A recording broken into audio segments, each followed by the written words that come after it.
ನಮಸ್ಕಾರ. ನಾನು ಎಂ ಶಶಿಧರ್ ಅಂತ SUC ಕಮ್ಯುನಿಸ್ಟ್ ಪಕ್ಷದ ರಾಜ್ಯ ಕಾರ್ಯಕಾರಿಣಿ ಸದಸ್ಯ. ಇವತ್ತು ನಮ್ಮ ಪಕ್ಷ SUC ಕಮ್ಯುನಿಸ್ಟಿಂದ ಮೇ 14ನೇ ತಾರೀಕು ಬೆಂಗಳೂರಿನಲ್ಲಿ ಒಂದು ಬೃಹತ್ ಪ್ರತಿಭಟನೆಯನ್ನು ಮಾಡ್ತಾಯಿದ್ದೀವಿ. ಇದರಲ್ಲಿ ಅನೇಕ ಬೇಡಿಕೆಗಳನ್ನ ನಾವು ಸರ್ಕಾರಕ್ಕೆ ಇಟ್ಟು ಒತ್ತಾಯ ಮಾಡ್ತಾಯಿದ್ವಿ. ಅದರಲ್ಲಿ ಮುಖ್ಯವಾಗಿ ಇವತ್ತು ಏನು ಬೆಲೆ ಏರಿಕೆಯಿಂದ ತತ್ತರಿಸ್ತಾ ಇದ್ದಾರೆ ಜನಗಳು. ಸೊ ಈ ಬೆಲೆ ಏರಿಕೆಯನ್ನು ಕಡಿಮೆ ಮಾಡೋದಕ್ಕೆ ಸರ್ಕಾರ ಕೂಡಲೇ ಕ್ರಮ ಕೈಗೊಳ್ಳಬೇಕು. ಹಾಗೆಯೇ ಇವತ್ತು 6,000 ಶಾಲೆಗಳನ್ನ ಇವತ್ತು ಸರ್ಕಾರಿ ಶಾಲೆಗಳನ್ನ ಮುಚ್ಚೋದಕ್ಕೆ ಹೊರಟಿದ್ದಾರೆ. 6,000ಕ್ಕೂ ಹೆಚ್ಚು ಸರ್ಕಾರಿ ಶಾಲೆಗಳನ್ನ ಮುಚ್ಚೋದಕ್ಕೆ ಹೊರಟಿದ್ದಾರೆ. ಸೊ ಇದು ಬಡ ಜನರ, ರೈತರ, ಕೃಷಿ ಕಾರ್ಮಿಕರ ಮಕ್ಕಳಿಗೆ ಭಾಳ ಕಷ್ಟ ಆಗುತ್ತೆ. ಇದರ ಮೂಲಕ ಸರ್ಕಾರ ಇಡೀ ಶಿಕ್ಷಣ ಖಾಸಗಿಯವ್ರಿಗೆ ದಾರಿ ಎರೆಯಕ್ಕೆ ಹೊರಟಿದೆ. ನಮ್ಮ ಮಕ್ಕಳನ್ನ ಹೇಗೆ ಓದಿಸೋದು, ಇನ್ನು ಇಂಥ ಪ್ರಶ್ನೆ ಜನಗಳ ಮುಂದೆ ಇವತ್ತು ಬರ್ತಾ ಇದೆ.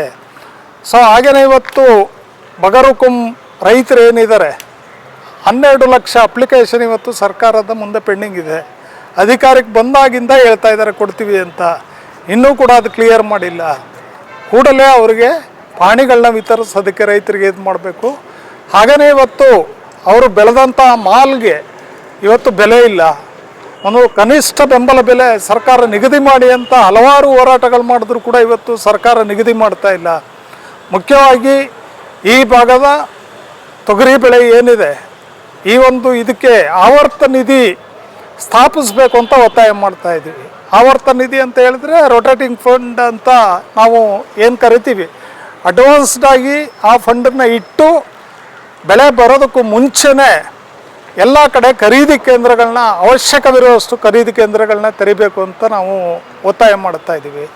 ಹಾಗೆಯೇ ಇವತ್ತು ಸರ್ಕಾರಿ ಆಸ್ಪತ್ರೆಗಳು ಏನಾಗಿದೆ, ಸರಿಯಾದಂತಹ ಇವತ್ತು ಔಷಧಿ ಸಿಗ್ತಾ ಇಲ್ಲ.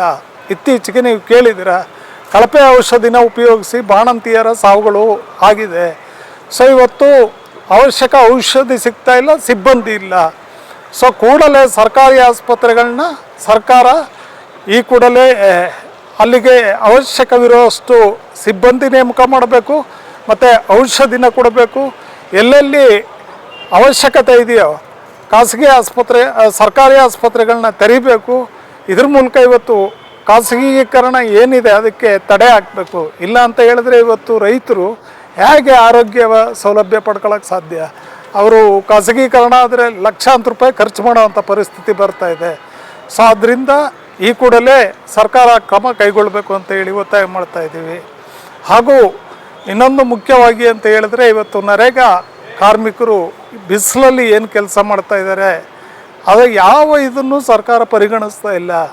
ಸೊ ಕನಿಷ್ಠ ಅವರಿಗೆ ಒಂದು ದಿನಗೂಲಿ 600 ರೂಪಾಯಿ ನಿಗದಿ ಮಾಡಬೇಕು.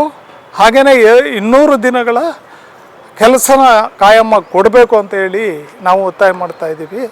ಸೊ ಇದ್ರ ಜೊತೆಗೆ ಇನ್ನೂ ಹಲವಾರು ಬೇಡಿಕೆಗಳನ್ನ ಇಟ್ಕೊಂಡು ನಾವು ರ್ಯಾಲಿ ಮಾಡ್ತಾ ಇದ್ದೀವಿ. ಸೊ ರಾಜ್ಯದ 20ಕ್ಕೂ ಹೆಚ್ಚು ಜಿಲ್ಲೆಗಳಿಂದ ರೈತರು, ಕಾರ್ಮಿಕರು, ಮಹಿಳೆಯರು ಹಾಗೂ ಎಲ್ಲ ವರ್ಗದ ಜನ ಈ ಹೋರಾಟಕ್ಕೆ ಬರ್ತಾ ಇದ್ದಾರೆ. ಈ ಹೋರಾಟನ ಗುಲ್ಬರ್ಗಾದ ಜನತೆ ಬೆಂಬಲಿಸಿ ಬಲಪಡಿಸಬೇಕು ಅಂತ ಹೇಳಿ ನಾನು ಕೇಳ್ಕೊತಾ ಎಲ್ರಿಗೂ ಕೂಡ ಈ ಮೂಲಕ ಹೊಂದಿಸ್ತಾ ಇದ್ದೀನಿ. Thank you.